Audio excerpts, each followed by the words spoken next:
నువ్వు చేసిన తప్పులను నీ మొహం మీదే చెప్పేవాడు నిజమైన స్నేహితుడు. కష్టపడకుండా కేవలం అదృష్టం మీదనే ఆధారపడితే 100 జన్మలెత్తిన విజయాన్ని సాధించలేము. మనకంటే ముందు ఎంతోమంది బలవంతులు, ధనవంతులు పుట్టారు, బ్రతికారు, చనిపోయారు. ఇక్కడ వారి ధనం, బలం ఏదీ తోడు రాలేదు. వారికున్న కర్మలు తప్ప. రేపు మన పరిస్థితులు కూడా ఇంతే. కాలరాత్రిలో ఒంటరిగా నడవడం కాదు, ధైర్యం అంటే కటిక దరిద్రంలో బతుకుతున్న వెలుగువైపు పయనించడమే నిజమైన ధైర్యం. మన హృదయం విశాలం చేసుకునే కొద్దీ ఎదుటివారిలోని లోపాలు, తప్పులు మరింత చిన్నవిగా కనిపిస్తాయి. ఓర్పు, క్షమాగుణం పెరుగుతాయి. జీవితంలో ఎన్నో కోట్లు సంపాదించామన్నది కాదు ముఖ్యం, మంచితనముతో ఎంతమంది మనసులను గెలిచామన్నదే ముఖ్యం.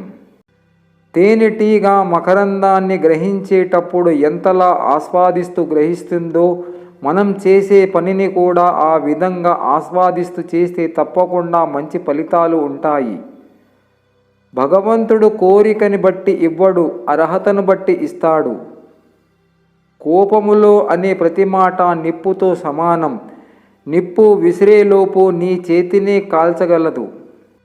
నా జీవితంలో పరిచయమైన ప్రతివారికి రుణపడి ఉన్నా. ఎందుకంటే కొందరు ఎలా బ్రతకాలో నేర్పించారు, మరికొందరు ఎలా బ్రతకకూడదో చూపించారు.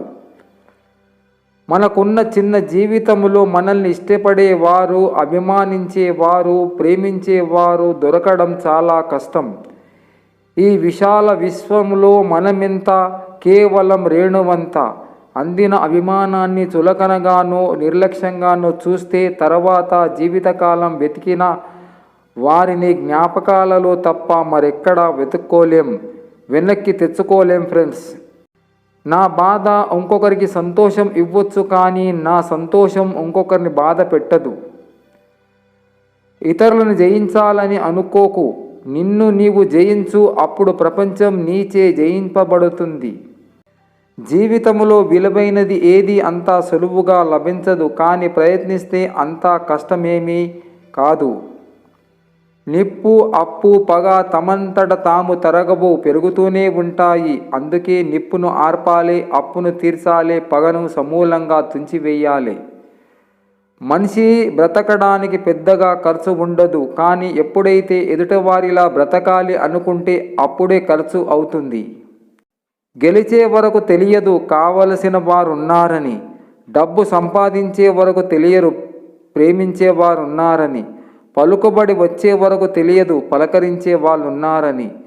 పైనున్న వాటినన్నింటినీ పోగొట్టుకుంటేనే గాని తెలియదు ఎంతమంది మనకున్నారని.